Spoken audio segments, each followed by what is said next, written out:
नमस्कार, आप देख रहे हैं 4 PM और मैं हूं आपके साथ सिमरन। दोस्तों, एप्स्टीन फाइल और हरदीप पुरी मामले को लेकर मोदी सरकार जहां एक और कांग्रेस के आरोपों में बुरी तरह फंस गई है, दूसरी ओर बीजेपी राहुल गांधी को चुप कराने के लिए अपने सोशल मोशन के खेल को और स्पीड देने में जुट गई है। आपको बता दें, कल जहां बीजेपी सांसद निशिकांत दुबे सब्स्टिट्यूट मोशन लाए थे, वहीं दूसरी ओर अब संसदीय कार्य मंत्री किरेन रिजिजू ने फिर ऐलान किया है कि वो राहुल गांधी के खिलाफ एक और नया मोशन ला सकते हैं। ऐसे में टकराव खत्म होने के बजाय बढ़ता हुआ दिख रहा है। एक और जहां बीजेपी मोशन खेल रही है, दूसरी ओर कांग्रेस सांसदों ने संसद परिसर में हरदीप पुरी मामले को लेकर प्रदर्शन करते हुए इस्तीफे की मांग की है। संसदीय कार्य मंत्री कौन सा नया मोशन लगाने जा रहे हैं? क्या सच में निशिकांत दुबे के सब्स्टिट्यूट मोशन से राहुल गांधी की सदस्यता खत्म हो जाएगी? सब कुछ आपको अपनी इस रिपोर्ट में अच्छे से बताऊंगी। दोस्तों, कहानी शुरू होती है बजट सत्र के उस दिन से जब राहुल गांधी सदन में बजट की परिचर्चा में भाग लेने के लिए पहुंचे। राहुल ने सीधे सरकार की दुखती रग पे हाथ रख के दो बड़े मुद्दे उठाए। पहला मुद्दा कि Bharat America trade deal. Rahul ने साफ लफ्जों में कहा कि ये डील भारत के फायदे के लिए नहीं बल्कि डोनाल्ड ट्रंप के दबाव में की गई। उन्होंने इसे ट्रंप प्रेशर पीएम कॉम्प्रोमाइज का नाम दिया और कहा कि मोदी सरकार ने देश के किसानों और व्यापारियों के हितों को अमेरिका के कदमों में रख दिया है। राहुल गांधी ने दूसरा मुद्दा उठाया, एप्स्टीन फाइल्स। राहुल ने दावा किया कि इस विवादित फाइल में केंद्रीय मंत्री हरदीप सिंह पुरी का नाम सामने आ रहा है।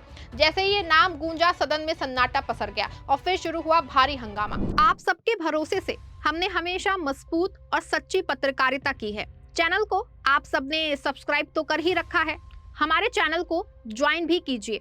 हमारे चैनल के मेन पेज पे जाइए, जहां सब्सक्राइब लिखा होता है ठीक उसी के बगल में आपको ज्वाइन का विकल्प दिखेगा। ज्वाइन बटन पे क्लिक करके पेमेंट प्रोसेस पूरा होते ही आप हमारे सफर का मजबूत हिस्सा बन जाएंगे।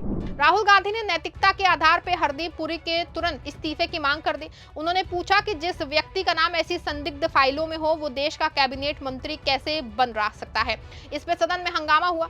पहले तो संसदीय कार्य मंत्री किरेन रिजिजू ने सदन में खड़े होकर राहुल गांधी से कहा कि आप सदन में जो आरोप मंत्री पे लगा रहे हैं उसका आपको प्रूफ देना होगा। हालांकि राहुल गांधी ने तुरंत कुछ कागज सदन में निकाले, लेकिन बाद में स्पीकर के बीच तनाव के बीच राहुल गांधी ने अपना भाषण पूरा किया।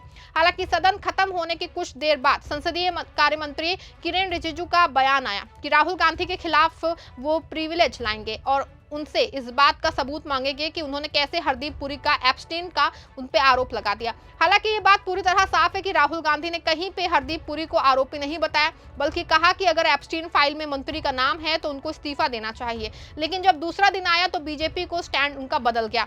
बीजेपी ने निशिकांत दुबे को आगे कर दिया। निशिकांत दुबे ने संसद पहुंचते ही सब्स्टिट्यूट मोशन का प्रस्ताव दिया और राहुल गांधी के खिलाफ कुछ अमर्यादित शब्द भी कहे। उन्होंने राहुल गांधी पे नक्सल अर्बन का आरोप लगाया। अब ये प्रस्ताव सदन में आ चुका है और उस पर कार्यवाही होनी है। आपको बता दें कि सब्स्टिट्यूट मोशन एक बड़ी प्रक्रिया है। प्रस्ताव मिलने के बाद लोकसभा अध्यक्ष इस प्रस्ताव की वैधता की जांच करते हैं और स्वीकार होने पे इस पे सदन में बहस और अंततः मतदान कराया जा सकता है। चूंकि एनडीए के पास स्पष्ट बहुमत है और यदि ये प्रस्ताव पास होता है तो राहुल गांधी की लोकसभा सदस्यता रद्द की जा सकती है। निशिकांत दुबे ने प्रस्ताव में मांग की है कि राहुल गांधी को न केवल सदन में से निकाला जाए बल्कि उन्हें भाषण में चुनाव लड़ने से भी आजीवन प्रतिबंधित कर दिया जाए। निशिकांत दुबे का आरोप है कि राहुल गांधी पे अर्बन नक्सल जैसा व्यवहार करने, देश को तोड़ने वाले ताकतों से संबंध रखने, विदेशी दौरों में संदिग्धों से मिलने और असंवैधानिक संस्थाओं, सुप्रीम कोर्ट, चुनाव आयोग का अपमान करने का आरोप लगाया है। वैसे आज सदन का आखिरी दिन है। अगले सेशन में अब सदन खुलेगा तो सबसे पहले इसी प्रस्ताव पे चर्चा होगी। माना जा रहा है कि राहुल गांधी सब्स्टिट्यूट मोशन के प्रस्ताव को सरकार चर्चा और वोटिंग करा सकती है। हालांकि कांग्रेस सांसदों का मानना है कि सब्स्टिट्यूट में कुछ बड़ा नहीं हो सकता क्योंकि जांच में ही सारा मामला खत्म हो जाएगा। प्रमोद तिवारी का कहना है कि जो संसदीय नियमों को जानता है ये उसके लिए हंसी जैसा है। जानकार है संसदीय विधा के, वो सिर्फ इस पे हंस सकते हैं। अपने रणछोड़ दास को बचाने के लिए जो राष्ट्रपति के अभिभाषण में आ न सके, जग हंसाई हो रही है। एक डपोर पंथी का प्रयास हो रहा है और किसके खिलाफ हो रहा है? उस लौह पुरुष के खिलाफ, राहुल गांधी के खिलाफ। ले चुके हो एक बार सदस्यता, पर क्या उसे डरा पाए? क्या उसे रोक पाए? वो जो जनता की आवाज, किसान की आवाज, दुनिया की कोई ताकत नहीं है। भाजपा जितने जन्म ले ले, राहुल गांधी को न डरा सकती, न धमका सकती है, न जनहित के मुद्दे उठाने से रोक सकती। देखिए, राहुल गांधी ने जो कहा, चाहे कितना भी कोशिश कर ले सरकार, वो किसानों की आवाज उठाते रहे। आपको बता दें कांग्रेस का यहाँ एक और दावा है कि राहुल गांधी सही कह रहे हैं, तो विपक्ष एक समर्थन भी उनको मिला है। शिवसेना यूबीटी प्रवक्ता संजय राउत का कहना है कि राहुल गांधी की लड़ाई सही है और वो जनता और लोकतंत्र को बचाने के लिए लड़ रहे हैं। मोदी सरकार ने गुंडों की फौज पार्लियामेंट के इर्द गिर्द या अंदर लाई है इस काम के लिए। ये शोले में एक डायलॉग, गब्बर सिंह बोलता है, ठाकुर ने हिंदुओं की फौज लाई है। मैं ऐसी बात नहीं करूंगा। राहुल गांधी देश का नेता है, Rahul Gandhi leader of opposition है। राहुल गांधी देश की स्वतंत्रता के लिए, देश के डेमोक्रेसी के लिए, देश में जो गुलामी आ रही है अमेरिका के माध्यम से, उसको खत्म करने के लिए राहुल गांधी लड़ रहे हैं। अमेरिका से जो ट्रेड मोदी जी ने किया है, वो जिसको स्वीकार करना है, ये जो एमपी जिसका आपने नाम लिया, तो जाकर व्हाइट हाउस में झाड़ू पोछा लगा सकते, गुलामी कर सकते हैं। लेकिन ये देश का जो सच्चा राष्ट्रभक्त नागरिक है, जो राहुल गांधी जी को नेता मानता है, इस मामले में वो ये काम नहीं करेगा और वो लड़ेगा। देश के स्वतंत्रता संग्राम में पहले 1947 तक हजारों लाखों लोगों ने इस प्रकार से त्याग और बलिदान दिया है। हालांकि सरकार का मानना इसके उलट है। मोदी सरकार के मंत्रियों का दावा है कि राहुल गांधी ने सदन को गुमराह किया है, लेकिन सवाल बड़ा है कि आखिर क्या गुमराह किया है। यही कि राहुल गांधी ने सदन में ये कह दिया कि ट्रेड डील ट्रंप के दबाव में है, एप्स्टीन में हरदीप पुरी का नाम है। अगर ये दोनों बातें गलत हैं तो सरकार सदन में इसको बताए डेटा और तथ्यों के साथ, लेकिन सरकार ऐसा नहीं कर रही है, बल्कि उल्टा वो राहुल गांधी को फंसाने के चक्कर में दिखाई दे रही है। इसके लिए मोशन पे मोशन लाए जा रहे हैं। खबर है कि निशिकांत दुबे के बाद अब संसदीय कार्य मंत्री जी भी नया मोशन लाने वाले हैं। मंत्री जी का दावा है कि कल निशिकांत दुबे ले आए थे, इस वजह से नहीं ला पाए, लेकिन अब वो फिर से प्रिविलेज मोशन लाएंगे।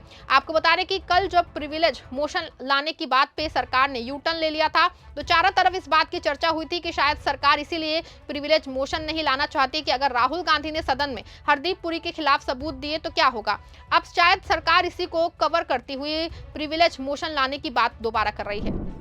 पहले तो सरकार ने तय किया था कि एक मोशन मूव करेंगे, और राहुल गांधी ने जो नियम तोड़कर और इलीगल तरीके से जो किताब पब्लिश ही नहीं हुआ उसका जिक्र करना, और साथ में कई चीज़ों का बजट स्पीच में भी बोला है उन्होंने, जो देश बेच दिया और अनाप शनाप बातें की, प्रधानमंत्री जी के बारे में बहुत गलत शब्दों का इस्तेमाल किया।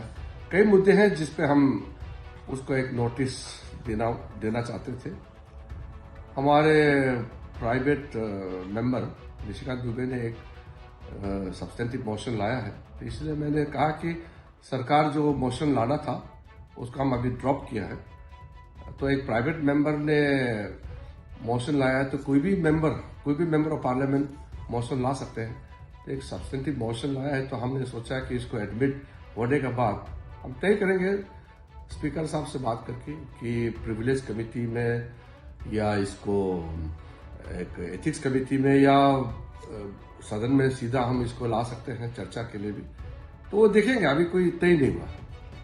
ऐसे में साफ है कि एक और जहां सरकार मोशन खेल रही है, वहीं दूसरी ओर संसद में हरदीप पुरी के इस्तीफे की मांग कांग्रेस ने तेज कर दी है। वैसे आज बजट सत्र के पहले चरण का आखिरी दिन है। अब दूसरा चरण 9 मार्च से शुरू होकर 2 अप्रैल तक चलेगा। ऐसे में जिन 2 मोशन की बात बीजेपी कर रही है, ऐसे में साफ है कि अगला चरण भी बहुत हंगामा खेज होने वाला है। आपको क्या लगता है कि मोदी सरकार मोशन पे मोशन ला के राहुल गांधी को चुप करा सकती है? सवाल है कि क्या मोदी सरकार हरदीप पुरी का इस्तीफा लेगी या फिर एक बार फिर से राहुल गांधी को ही निशाना बनाया जाएगा? अपनी राय कमेंट में जरूर दीजिएगा और राय बताइएगा। आपको क्या लगता है, क्या निशिकांत दुबे का राहुल गांधी को अर्बन नक्सल कहना सही है? कमेंट में अपनी राय बताइए। वीडियो को लाइक और शेयर करिएगा।